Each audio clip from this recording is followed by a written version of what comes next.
Hello everyone, आज के video में हम डिस्कस करेंगे रिकॉर्ड्स एंड रिपोर्ट। ये एक इम्पॉर्टेंट टॉपिक है यूनिट 5 डॉक्यूमेंटेशन एंड रिपोर्टिंग में। ज़्यादातर क्वेश्चन आ जाता है difference between record and report. Confusion ये क्रिएट करते हैं कि दोनों सेम से लगते हैं और उसमें हम क्या क्या चीज़ें मतलब क्या क्या कंटेंट लिख सकते हैं। अगर मैं बात करूँ तो ये कभी भी जो डिफरेंस है रिकॉर्ड और रिपोर्ट का वो आपका लॉन्ग में तो नहीं आ सकता है, बट हाँ शॉर्ट ऐसे टाइप में आ सकता है जिसमें हम उम्मीद कर सकते हैं कि 5 मार्क्स की। तो ये 5 मार्क्स के लिए आपको क्या कंटेंट लिखना है और किस तरीके से रिकॉर्ड और रिपोर्ट को प्रेजेंट करना है, ये डाउट है स्टूडेंट का। तो बस आज की डाउट क्लियर सीरीज के इस वीडियो में हम इस डाउट को क्लियर करेंगे। आपका जो भी डाउट हो related to foundation, nutrition, biochemistry, बस उस डाउट को आप कमेंट बॉक्स में मेंशन कर दीजिए। आपको वीडियो सॉल्यूशन मिलेगा जिससे आपका डाउट भी क्लियर हो जाएगा। साथ ही साथ मेरे चैनल पर प्लेलिस्ट है डाउट क्लियर सीरीज़ की, आप उसको देख लीजिएगा। उसमें बहुत सारे इंपॉर्टेंट टॉपिक्स भी हैं, कहीं ना कहीं वो आपके यूनिवर्सिटी एग्जाम के लिए बहुत ही ज़्यादा हेल्पफुल होंगे। इंपॉर्टेंट टॉपिक्स की वीडियो भी अपलोडेड है। अब हम स्टार्ट करते हैं रिकॉर्ड्स और रिपोर्ट्स से। अगर मैं बात करूँ रिकॉर्ड्स की तो ये रिटन फॉर्म में होता है। ये रिटन फॉर्म होता है क्योंकि ये लीगल होता है। अगर आप कोई भी हॉस्पिटल साइड जाते हो और कोई भी आप सर्जरी करवाते हो अपने पेशेंट की, तो उससे पहले सिग्नेचर कराते हैं और कंसेंट साइन कराते हैं। अब मैं एक एग्जांपल दे रही हूँ लीगल का। ऐसा क्यों करते हैं? अगर ऐसा ना करेंगे तो फिर लीगल कैसे एक्सपेक्ट मेंटेन हो पाएगा? लीगल मेंटेन करने के लिए हर एक चीज़ रिटन फॉर्म में होती है। आपकी वार्ड में कितने बजे एंट्री हुई वो भी आप कहीं सिग्नेचर करते हो, कहीं राइट करते हो, उसके बाद ही होता है ना, तो वो लीगल होता है। और ये सारी चीज़ें लीगल जितनी भी वो एक क्या होती है, रिटन फॉर्म में होती हैं। तो पहला पॉइंट में आपको यही बताया कि रिटन फॉर्म में होता है और ये लीगल होता है। साथ ही साथ ये आपको इन्फॉर्मेशन प्रोवाइड करता है। कैसे? सोशो इकोनॉमिक, साइकोलॉजिकल और हेल्थ के बारे में। आप रिकॉर्ड्स में कितना भी रिटन फॉर्म में लिख दो। फॉर एग्जाम्पल आपने पेशेंट की हिस्ट्री कलेक्ट करके रिटन फॉर्म में करी या रिकॉर्ड मेंटेन करा पेशेंट के लिए। जब आप रिकॉर्ड मेंटेन करोगे तो आपके पास सारी इंफॉर्मेशन होंगी। जो आपके रिकॉर्ड्स होते हैं वो किस पे वर्क करते हैं? वो आपके फैक्ट फिगर पे वर्क करते हैं। मतलब कि आप रिकॉर्ड में कुछ भी नहीं लिख सकते हो। जैसे कि आप कभी भी कंसेंट देखे होंगे तो कंसेंट एक प्रिस्क्राइब्ड वे में होता है और कंसेंट सिर्फ इतना सा होता है कि हम आपके मरीज की जिम्मेदारी पूरी मेरी है, इस पे कोई भी हॉस्पिटल या स्टाफ नर्सेस की जिम्मेदारी नहीं है, तो उसके सिग्नेचर रहते हैं, राइट। तो ये फैक्ट पे वर्क करता है और इसका फिगर आउट करके रखते हैं। लॉजिकल रहता है, ऐसा नहीं इलॉजिकल कुछ भी रिकॉर्ड्स में लिखवा लिया, ऐसे नहीं है। हम एग्जाम्पल दे रहे हैं पेशेंट का, लेकिन रिकॉर्ड्स रिपोर्ट कौन मेंटेन करता है? स्टाफ नर्सेस मेंटेन करती हैं। डॉक्यूमेंटेशन, ये सारी चीज़ें हम लोगों को मेंटेन करनी होती हैं। जो रिकॉर्ड है या फिर उसी को हम लोग कह सकते हैं जो डॉक्यूमेंटेशन है वो रिटन फॉर्म में होता है और वो प्रूफ होता है पर्सन की अथॉरिटी का।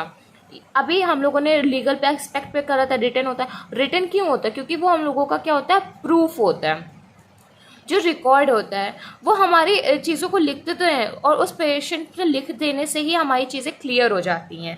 अब हर एक्सपेक्ट में आप किसी को बोलोगे कि हम 9 बजे आ गए थे, तो कल को आप कैसे प्रूफ करोगे कि 18 जून को आप 9 बजे आ गए थे? हाँ, अगर आपने 18 जून को 9 AM पे आपने सिग्नेचर करा है या फिर आपने कोई इस तरीके से रिटन फॉर्म में कहीं अटेंड करा है या फिर कोई फिगर आउट चीज़ें लिखी हैं, रिकॉर्ड्स करी हैं, तो आप एक लीगल एस्पेक्ट पे इस चीज़ को प्रूफ कर सकते हो। साथ ही साथ जो रिटन कम्युनिकेशन होता है वो परमानेंट होता है। आप आज से 10 साल भी बाद जाओगे ना, आप डॉक्यूमेंट्स दिखा सकते हो कि उस डॉक्यूमेंट पे आपका है, तो क्या होता है, परमानेंट होता है। अब हम डिस्कस करते हैं रिपोर्ट। अगर मैं बात करूँ रिपोर्ट की, तो रिपोर्ट में ऑब्जर्वेशन सीन करके एक्टिविटीज़ को आप लिखते हो, या तो आप सुन सकते हो, ज़रूरी नहीं है रिपोर्ट में आप लिखो। यही चीज़ एक सबसे बड़ा डिफरेंस क्रिएट करता है, जो डाउट भी क्रिएट करता है। रिपोर्ट आपका ओरल भी हो सकता है और रिटन भी हो सकता है। मतलब कि आप उसको राइट करके भी दे दोगे पेशेंट को और पेशेंट को या फिर अपने कलीग्स को लिख कर भी दे दोगे या फिर ओरली भी दे दोगे, तो ये होता है रिपोर्ट में। ये समराइज भी होती है जिसमें आप नॉर्मली रिकॉर्ड से कम ही कंटेंट लिखते हो। फॉर एग्जांपल रिकॉर्ड में हम लोग बहुत कुछ तब भी लिख देते हैं, लेकिन रिपोर्ट्स में इतना नहीं लिखते हैं। तो ये डिफरेंस है बेसिक सा रिकॉर्ड्स और रिपोर्ट्स में। अब हम आपको मीनिंग समझाते जा रहे हैं और साथ ही साथ आपको ये बताते जा रहे हैं कि आपको ये डिफरेंस आएगा तो कैसे लिखना है 5 मार्क्स में। तो सबसे पहले आप क्या लिखोगे? आपका पहला पॉइंट बन रहा है, आप सबसे पहले लिखोगे डेफिनेशन। किसकी लिखोगे? पहले डेफिनेशन लिखोगे रिकॉर्ड के, फिर डेफिनेशन लिखोगे रिपोर्ट की। उसके बाद में दूसरा आपका आ जाएगा डिफरेंस। डिफरेंस कैसे करोगे? डिफरेंस करने के लिए एक तरफ आप रिकॉर्ड लिखोगे, एक तरफ आप रिपोर्ट लिखोगे, और कभी भी क्वेश्चन में डिफरेंस है तो आप उसको टेबलर फॉर्म में करोगे। टेबल बनाने में टाइम ना वेस्ट करके एक साइड आपका एक कंटेंट, दूसरी साइड आपका दूसरा कंटेंट, बस बीच में एक आपको लाइन खींचनी, जिससे आपका डिफरेंस क्रिएट हो जाएगा। दूसरा डिफरेंस करने के बाद में आपको इसके यूजेस लिख देने हैं, या फिर आप कह सकते हैं इंपॉर्टेंस लिख देने हैं, या फिर आप कह सकते हैं पर्पसेस लिख देने हैं। वो 5 मार्क्स में इसलिए लिखना है, या तो आप डिफरेंस में सिर्फ पॉइंट्स लिखोगे, राइट, इस तरीके से या तो फर्दर इनको एक्सप्लेन करो, या तो फिर आप इनका पर्पस लिख दो। फर्दर एक्सप्लेन करोगे तो शायद आप ना एक्सप्लेन कर पाओ, क्योंकि आप 4 से 5 टॉपिक में क्या एक्सप्लेन करोगे। लेकिन अगर आप एक कंटेंट अलग से पॉइंट ऐड ऑन करोगे पर्पस को, तो ये 3 जब चीज़ें ऐड करोगे तो आपके नॉर्मली 3 पेज चले जाएंगे। जब 3 पेज जाएंगे तो 5 मार्क्स के लिए 3 पेज सफिशिएंट है। और पेजेस के अकॉर्डिंग मैं बता रही हूँ, क्यों, क्योंकि इसमें कंटेंट हमने अभी नहीं आपको शो करा है। कंटेंट आप जब इसको लिखोगे ना तो आपका 3-3.5 पेज चला जाएगा। इसलिए बता रही हूँ कि बच्चों को बहुत डाउट रहता है कि क्या लिखना चाहिए, तो इस तरीके से आप प्रेजेंट कर सकते हो। आपका कंटेंट जितना अच्छा होगा ना उतने अच्छे आपके मार्क्स होंगे। और कंटेंट प्रेजेंट करने के लिए ऑफकोर्स ये बात है, जब आप कंटेंट लिखोगे, कंटेंट को प्रेजेंट करोगे तो आपके पेजेस जरूर जाएंगे। और कभी भी प्रेजेंटेशन करना ना तो इस तरीके से ज़रूर करना। इस तरीके से करने का मतलब मेरा है कि कभी आपने लिख दिया इंपॉर्टेंस, तो इस बिग सर्कल में आप लिखोगे इंपॉर्टेंस जितनी भी है उसकी साइड बाई साइड लिख के ऐसे आप एरो से उनको प्रेजेंट कर दोगे। ये बहुत ही सिंपल प्रेजेंटेशन है और बहुत ही आसानी, मतलब सिंपल है, आसान है और बहुत ही ईजिली आप उसको बना सकते हो। आपका टाइम सेव हो जाता है और कॉपी में जब करो ना तो इतने में हमारा प्रेजेंटेशन आ जाता है, तो हमारी कॉपी फीलिंग भी अच्छी होती है। अगर मैं कभी भी प्रेजेंटेशन का यूज़ करती हूँ ना तो इस प्रेजेंटेशन का ही यूज़ करती हूँ, तो इस प्रेजेंटेशन को आप ले सकते हो। और कभी आप सब कहोगे गोला अच्छे से नहीं बनता है, तो अगर मैं बताऊँ, जब मैं बीच में कुछ भी फॉर एग्जाम्पल ये मेरी इंपॉर्टेंस है और मुझे इसको सर्कल करना है, सर्कल गोला नहीं हो पाता है, तो I was like I am made cloud, मैं क्लाउड मेड कर देती हूँ। बहुत ही सिंपल होता है और बहुत जल्दी जल्दी जैसा हाथ घूम गया वैसा मेरा क्लाउड बन गया। उसके बाद में फिर बस एरो करके जो भी मेरा कंटेंट है वो मैंने कंटेंट लिखा है, इसको फिर मैं फिगर आउट नहीं करती हूँ। इट्स टोटली आप पे डिपेंड करती है कि आप कैसे इसको प्रेजेंट करो, लेकिन सिंपल प्रेजेंट करना है और जल्दी प्रेजेंट करना है, तो ये तरीका मुझे सही लगता है। नेक्स्ट हम डिस्कस करेंगे पर्पसेस। पर्पस क्या है? अब हम पर्पस डिस्कस करेंगे रिकॉर्डिंग और रिपोर्टिंग का। पर्पस क्या है? सबसे पहले हम बात करते हैं रिकॉर्डिंग आपके लिए हेल्प करती है डिसीजन मेकिंग में। अब ये रिकॉर्डिंग डिसीजन मेकिंग में कैसे करती है? अब आपने हर एक चीज़ रिटन फॉर्म में करी है, पेशेंट का डेटा कलेक्ट करा वो भी आपने रिटन फॉर्म में करा। जब सब चीज़ आपके पास रिटन फॉर्म है, फॉर एग्जांपल आपने हिस्ट्री कलेक्शन और फिजिकल एग्जामिनेशन पेशेंट का करा, उसको रिकॉर्ड कर दिया आके। जब आप कभी भी पेशेंट की प्लानिंग करोगे केयर के लिए, या फिर पेशेंट के लिए कभी भी आप मेडिकेशंस के लिए या फिर कुछ प्रोवाइड करोगे डॉक्टर को कि वो कैसे इसकी ट्रीटमेंट करें, तो आपके पास ना एक कंटेंट होगा, वो आप कंटेंट ही भेज दोगे। उस कंटेंट के बेसिस पर डिसीजन मेकिंग आसान हो जाता है। वरना फिर से अगर आप प्लानिंग करने जा रहे हो, for example history collection physical examination के बाद क्या आता है, प्लानिंग आती है ना एनसीपीज के लिए। जब आप प्लानिंग करोगे तो आपको प्लानिंग में बहुत प्रॉब्लम होगी, आपको फिर से चाहिए होगा वो सारा कंटेंट। इससे बेहतर है कि आपके पास रिटन में होगा और ये सारी चीज़ें आपकी हेल्प करती हैं डिसीजन मेकिंग में। नेक्स्ट है कम्युनिकेशन। अगर मैं बात करूँ कम्युनिकेशन की, तो कम्युनिकेशन रिकॉर्ड्स इजी कर देता है। अब हेल्थ टीम वर्कर्स है, किसी की ड्यूटी होती है 9 to 2, किसी की ड्यूटी होती है 2 to 7। तो जो ये 2 to 7 और 9 to 2 के बीच में जो डिफरेंस आया है, उस डिफरेंस में ज़रूरी तो नहीं है कि हर एक पर्सन ऑन टाइम हो, कभी ना कभी 5-10 मिनट में ऊपर नीचे हो जाता है। तो फिर आप क्या करोगे उस टाइम कंडीशन के लिए बात नहीं बता रही हूँ कि ये एग्जाम्पल है।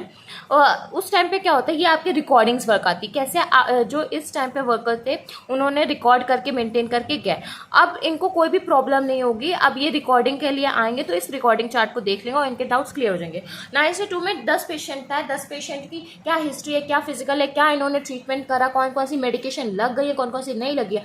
आप हर एक बात आप उनको ओरली नहीं बता सकते हो, लेकिन अगर आप रिकॉर्ड में मेंटेन करोगे ना, जो बाद वाले शिफ्ट होंगे उनको कोई प्रॉब्लम नहीं होगी, ईजिली उनके पास रिकॉर्ड मेंटेन होगा। तो कम्युनिकेशन भी कर सकते हो आप एक रिकॉर्ड्स के थ्रू। नेक्स्ट पॉइंट आपका है रीइम्बर्समेंट। इसमें क्या होता है, कॉस्ट देनी होती है, मतलब कि पर डे की मेडिकल कॉस्ट देनी होती है क्लाइंट केयर को। इसमें बेसिकली फॉर एग्जांपल ये कोई भी हॉस्पिटल है, एक डे का जितना भी चार्ज होता है ना, वो चार्ज आपको एक बिल के फॉर्म में देते हैं। उसके बाद ना आप उसको पे कर दो। मैं बेसिक सा बताऊँ जैसे आपको समझ में आ जाए कि रीइम्बर्समेंट का मतलब क्या होता है। जब आपके पास रिकॉर्ड मेंटेन होगा, फॉर एग्जांपल आपने रीइम्बर्समेंट जब बिल बना रहे थे तब उसमें कॉस्ट आपने जोड़ दिया है मेडिकेशंस का, और आपके पेशेंट की क्लाइंट्स बोले कि मेरे पेशेंट को कोई मेडिकेशन नहीं हुआ है, तब आप रिकॉर्ड शो करके कह सकते हो कि रिकॉर्ड में है मेंशन और इसमें शो करा। आप उनको एक प्रूफ दे सकते हो जो कि आपका क्या है, लीगल प्रूफ है। उस प्रूफ के बाद आप पे कोई भी एक्शन नहीं होगा, आप अपने आप पे सिक्योर हो सकते हो। साथ ही साथ ये तब भी नेसेसरी होता है कि कोई केयर इंप्लीमेंट करी गई है कि नहीं, क्यों? क्योंकि आपके पास रिकॉर्ड है, आपके पास रिटन फॉर्म है, आप उससे चीज़ों को क्लियर कर सकते हो। नेक्स्ट है एजुकेशन। एजुकेशन कैसे? जब हर एक चीज़ डिसिप्लिन में होगी। फॉर एग्जाम्पल यहाँ पे रिकॉर्ड मेंटेन करना, कोई आपने एक काम करा, आपने तुरंत आके एक रिकॉर्ड को मेंटेन करा, इसके लिए आपको प्रॉपर नॉलेज होती है। उसके बाद ही साथ आप एक डेटा को कलेक्ट करते हो, डेटा कलेक्ट करने में भी आपकी एजुकेशन वर्क करती है, आप इससे सारी स्टडीज़ क्रिएट करते हो। तो एजुकेशन तो हर एक फील्ड में आपको ग्रेट डील दे ही रही है। साथ ही साथ आपको क्लिनिकल एक्सपीरियंस के साथ आप एजुकेशन को करते हो। आपका जितना ज़्यादा करोगे ये सारे काम अपने मेंटेन करोगे। अब मैं अगर बात करूँ, जब आप फर्स्ट सेम में क्लिनिकल करने जाते थे तो आपको इतनी नॉलेज नहीं थी, ऑफकोर्स ये बात है। जब आप सेकेंड सेम में गए तो आप वहाँ पे एक अच्छी तरीके से काम कर पा रहे थे, आपको फिर वो चीज़ की नॉलेज हो चुकी थी। नेक्स्ट पॉइंट है लीगल अकाउंटेबिलिटी। लीगल अकाउंटेबिलिटी की अगर मैं बात करूँ तो एक जो भी क्लाइंट है उसकी जब आप रिकॉर्ड को मेंटेन करोगे तो आपके पास डॉक्यूमेंटेशन तो होगा। रिकॉर्ड मेंटेन करते, अब जैसे एक दिन का रिकॉर्ड, दूसरे दिन का रिकॉर्ड, तीसरे दिन का रिकॉर्ड, चौथे दिन का रिकॉर्ड, पांचवें दिन पेशेंट डिस्चार्ज, 5 दिन का रिकॉर्ड, आपने इसकी फाइल बना दी, इसको स्टेपल कर दिया। अब क्या होगा, आपके पास एक बढ़िया सी फाइल बन गई है जिसमें आपने पूरा रिकॉर्ड करा, एट लास्ट आपने इसमें डॉक्यूमेंटेशन भी करा। तो ये आपके पास लीगल केसेस है, लीगल एस्पेक्ट है, कभी भी कोई प्रॉब्लम होगी आपके पास है। ये सबसे ज़्यादा मेंटेन करा जाता है एमएलसी केसेस में, बर्न केसेस में, रेप केसेस में। एमएलसी केसेस में ये सारी चीज़ों को सेफगार्ड रखा जाता है, सेफ रखा जाता है, जिससे जो क्लाइंट है, जो नर्सेज है, जो डॉक्टर्स हैं हॉस्पिटल के, वो क्या रहें, सेफ रहें। नेक्स्ट पॉइंट है असेसमेंट। अब असेसमेंट के लिए इंपॉर्टेंट क्यों है? अब नर्सिंग प्रोसेस में पहला पॉइंट आपने पढ़ा होगा असेसमेंट। असेसमेंट में आप डेटा कलेक्ट करते हो। डेटा किससे कलेक्ट करोगे? जाके पेशेंट से करोगे, पेशेंट के अटेंडेंट से करोगे। उन सबको आप क्या करोगे, आपके क्लाइंट के रिकॉर्ड में मेंटेन करोगे। कैसे? हिस्ट्री आपने कलेक्ट करी, असेसमेंट करा, उसके बाद में रिकॉर्ड कर दोगे आके। Next planning. प्लानिंग करने वक्त आपको जो भी डेटा होता है, जैसे असेसमेंट के बाद ही तो आप प्लानिंग करते हो, पेशेंट की कंडीशन के बाद ही तो आप प्लान करते हो। वो आप जब प्लानिंग करते हो तो आप सारे डेटास को कलेक्ट करने के बाद ही करते हो, उसके बाद ही आप पेशेंट को नर्सिंग केयर प्रोवाइड कर सकते हो। ये सारे जो रिकॉर्ड्स और रिपोर्टिंग है वो रिसर्चर्स में भी हेल्प करते हैं। अब रिसर्चर्स में कैसे हेल्प करते हैं? अब कोई भी, जैसे अभी कोविड टाइम पे एक पैंडेमिक आया था, कोविड के केसेस कैसे पता चल रहे थे कि यहाँ पे इतने केस, इंडिया में इतने केसेस आ रहे हैं, चाइना में इतने केसेस आ रहे हैं, इंडिया के कुछ स्टेट में इतने ज़्यादा। कैसे? रिकॉर्ड मेंटेन करके, रिकॉर्ड करके आपको केसेस पता चल रहे थे, साथ ही साथ एक एवरेज पता चल रहा था कि कौन सी मेडिसिन से ये जो पैंडेमिक है वो डिक्रीज हो रहा है, या फिर कौन सा ऐसा एस्पेक्ट है, फैक्टर है जो इसको इंक्रीज कर रहा है। तो ये सारी चीज़ें किस में करती है? रिसर्च में करती हैं। नेक्स्ट है हिस्टोरिकल डॉक्यूमेंट। मतलब कि कोई भी क्लाइंट, कोई भी पेशेंट है, उसका अगर इंटायर क्लाइंट की जो भी आपने रिकॉर्ड मेंटेन करी है डेटा को, आप उस फाइल को रख दोगे। अब 10 साल बाद भी अगर आप उस फाइल को करोगे तो आपको वो फाइल मिल जाएगी। ये एग्जांपल अभी मैंने आपको दिया था। हिस्टोरिकल डॉक्यूमेंट मतलब कि आपने डॉक्यूमेंट बना के उसको सेफ जोन में रख दिया है, तो आप कभी भी वो जब बहुत ही टाइम बाद आपको उसको नीड होगे ना, तो वो हिस्टोरिकल मतलब कि आप उसको निकाल सकते हो और आपके पास एकदम रिटर्न होगा, लीगल फॉर्म में होगा। Quality assurance. ये क्वालिटी एश्योरेंस का मतलब क्या है? ये प्रोग्राम्ड हेल्थ केयर एजेंसीज पे वर्क करता है। इसमें जो एजेंसीज होती हैं ये सारे स्टैंडर्ड को मेंटेन करती है, जिससे जो पेशेंट है, जो क्लाइंट है, उसको केयर तो मिलता है, साथ ही साथ आपको फाइनेंशियल इन्फॉर्मेशन भी मिलती रहती है। आपके सारे जो बिल्स, ऑडिट्स हैं वो भी क्लियर होते रहते हैं। इससे क्वालिटी अश्योर होती रहती है क्लाइंट को भी और हॉस्पिटल को भी। अभी हम डिस्कस कर रहे हैं सारे पॉइंट्स पर्पसेस के, वो भी रिकॉर्डिंग में। अभी रिपोर्टिंग के नहीं, अभी रिकॉर्डिंग के चल रहे। रिकॉर्डिंग आपका ज़्यादा इंपॉर्टेंट है रिपोर्टिंग से, सॉरी। रिकॉर्डिंग में नेक्स्ट पॉइंट है ऑडिट का। ऑडिट का मतलब क्या है? ये रिव्यू करता है आपके रिकॉर्ड्स का, जो भी आपने रिकॉर्डिंग करी है। अब फॉर एग्जांपल आप जब फाइल मेंटेन करते हो तो आपकी फाइल पहले कोई टीचर चेक करता है, राइट? वैसे ही आपका कोई रिकॉर्ड मेंटेन होगा तो आपके वो सीनियर चेक करेंगे, जिससे क्या होता है, रिव्यू होता है। उस चीज़ से क्या होता है, सारे जो कोई भी प्रॉब्लम है वो सारी चीज़ें काफ़ी क्या हो जाती है, क्लियर आउट हो जाती है। फिर वाइटल स्टैटिक्स। स्टैटिक्स का मतलब होता है मेंटेन करना। रिकॉर्ड की वजह से आप मॉर्टेलिटी रेट और मॉर्बिडिटी रेट को मेंटेन करके रखते हो। फिर थेरापेटिक ऑर्डर्स और डायग्नोस्टिक के लिए, अभी मैंने आपको बताया था, आप असेसमेंट कर रहे हो, पेशेंट के लिए प्लानिंग कर रहे हो, किससे? रिकॉर्डिंग से। उसी से तो आप डायग्नोस्टिक और थेरापेटिक मतलब उनके ट्रीटमेंट के लिए, ऑर्डर्स के लिए हेल्प कर सकते हो ना। आपको फिर से रिकॉर्ड मेंटेन करने के नहीं है। फॉर एग्जाम्पल एक पेशेंट मिस्टर राम है, आपने अगर इस पेशेंट की एक बार रिकॉर्ड मेंटेन कर दिया तो ऐसा नहीं आपको कोई काम करना है तो फिर से आप इसका रिकॉर्ड मेंटेन करने जा रहे हो, नहीं। आपके पास रिकॉर्ड होगा, बस आप उस रिकॉर्ड फाइल को क्या करोगे, बार बार चेक करोगे, एसेस करोगे, एनालाइज करोगे, उसके बाद डायग्नोस्टिक है या फिर कोई हेल्थ सर्विस है आप प्लान करोगे। फिर नेक्स्ट पॉइंट है एग्रीडाइटिंग और लाइसेंस। जैसे रिकॉर्ड है, रिकॉर्ड में पेशेंट केयर को एकदम अच्छी मिलती, मतलब केयर पेशेंट को अच्छी मिलती है। क्यों? आपने अभी मेडिकेशन, मॉर्निंग मेडिकेशन लगाई, आपने रिकॉर्ड मेंटेन कर दी। लेकिन कुछ हॉस्पिटल में क्या होता है, रिकॉर्ड नहीं मेंटेन होता है, तो जिसकी वजह से मेडिकेशन सुबह के आप कभी भी लगाओ उनमें लग जाते हैं। उनका कहना है मैंने, मेरा काम है मेडिकेशन लगाना, मेडिकेशन पेशेंट्स को लगा दी। बट ये चीज़ गलत है। आपको क्या करना है, कोई भी काम करने के बाद आपको रिकॉर्डिंग मेंटेन करनी है। यही आपका एक आपके एसिडाइटिंग और लाइसेंसिंग वर्क में भी आता है। अब नेक्स्ट आपका है रिपोर्टिंग।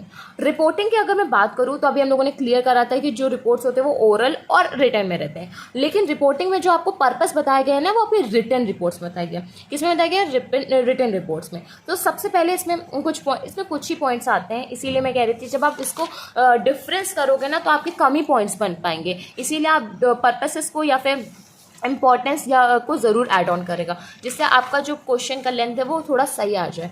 अब हम डिस्कस करते हैं रिपोर्टिंग। तो रिपोर्टिंग में तो सबसे पहले इसमें हम लोगों को सर्विसेज पता चल जाती है कि कितनी सर्विस हमने प्रोवाइड करी है एक पीरियड में, एक दिन में आपने कितना काम कर रहा है, वो सब आप रिपोर्टिंग के थ्रू से क्लियर कर सकते हैं। साथ ही साथ आप इससे एक गोल की रिसर्च में एक प्रोग्रेस नोट भी बना सकते हैं, जिससे बहुत ज़्यादा हेल्प होती है क्लाइंट केयर के लिए। फिर क्या है, एक्ट आता है, ये एड्स स्टडिंग के लिए, स्टडिंग हेल्थ एजुकेशन के लिए बहुत हेल्पफुल है, प्लानिंग के लिए बहुत ज़्यादा हेल्पफुल है। साथ ही साथ ये हेल्प किस में करता है, इंटरप्ट में। जो पब्लिक की सर्विसेज है और अदर एजेंसीज हैं उसमें भी ये हेल्प करता है, किसमें, इंटरप्शन में। तो अभी हम लोगों ने जो डिस्कस करा वो सिंपल वे में पर्पसेस था रिकॉर्ड और रिपोर्टिंग का। आपके रिकॉर्ड के तो बहुत ज़्यादा पॉइंट है, रिपोर्ट के पॉइंट कम ही है। फिर ये इन्होंने बस उस पॉइंट्स को, हेडिंग्स को एकदम मेंशन कर दिया है। ये सारे पॉइंट्स पर्पसेस है आपके रिकॉर्डिंग और रिपोर्टिंग के। तो आपको अब चीज़ें क्लियर होगी, मैंने आपको एक एक चीज़ को एक्सप्लेन कर दिया। सबसे पहले हमने डिस्कस करा डेफिनेशन, फिर डिफरेंस में आप इस तरीके से पॉइंट्स को मेंशन करेंगे।